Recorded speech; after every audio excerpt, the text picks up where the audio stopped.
Johannes Virolainen was a Finnish politician.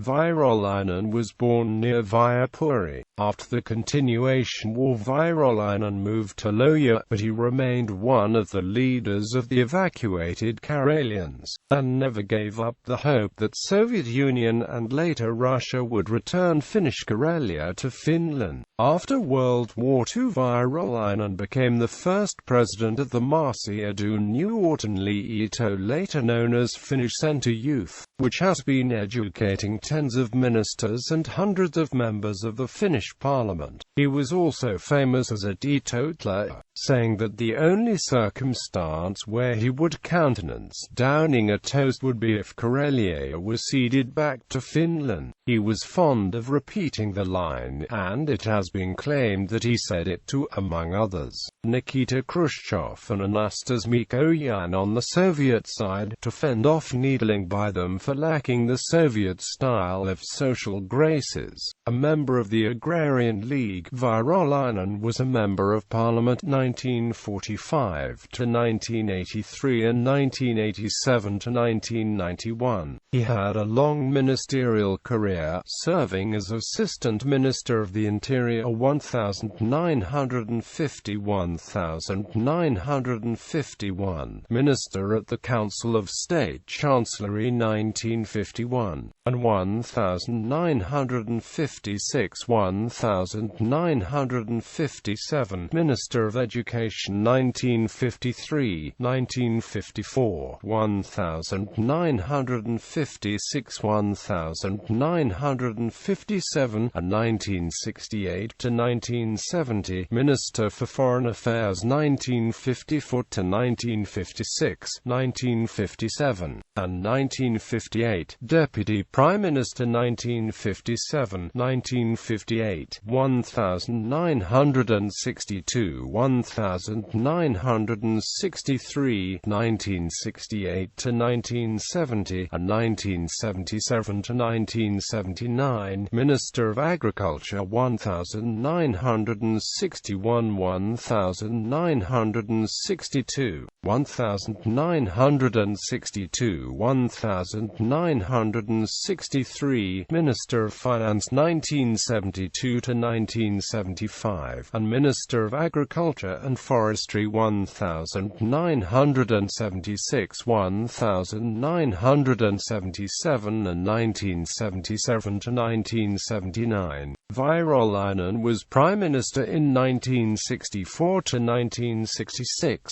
presiding over a coalition government comprising the Centre Party, National Coalition Party, Swedish People's Party, and Finnish People's Party. He also served as Speaker of the Parliament in 1966-1968 and 1979-1982. Virolainen is considered one of the strongest Centre Party leaders in the post-war era, second only to Urho Kekkonen. Virolainen had a variable, or often tense relationship with President Kekkonen, who considered him an unreliable, too frequently opinion-changing politician. Virolainen himself claimed that the two basic reasons for the tense relationship were that he had never been a member of the right-wing, nationalist academic Karelia Society, and that he was a teetotaler. Moreover, Kekkonen was unconvinced that Virolainen always supported his official foreign policy toward the Soviet Union. In June 1979, he publicly rebuked Virolainen, who was then Speaker of Parliament, for bearing a false testimony about Finland's foreign policy, and for harming Finland's international relations. Shortly before this harsh accusation, Virolainen had suggested in an interview by the Suomen Kuvalehti magazine that the National Coalition Party had remained in the opposition despite its major victory in the 1979 parliamentary elections because of general reasons, or foreign policy. After Kekkonen resigned in October 1981, 1981, Virolainen became the Centre Party's presidential candidate, but he was handily defeated in the 1982 presidential elections by the Social Democratic candidate Mauno Koivisto. In the 1983 parliamentary elections, Virolainen was one of the major party deputies to lose the seats because of allegations that he had illegally received the parliamentary daily allowance for commuting between Helsinki and his official hometown. Determined to finish his parliamentary career in style, he was re-elected to Parliament in the 1987 parliamentary elections.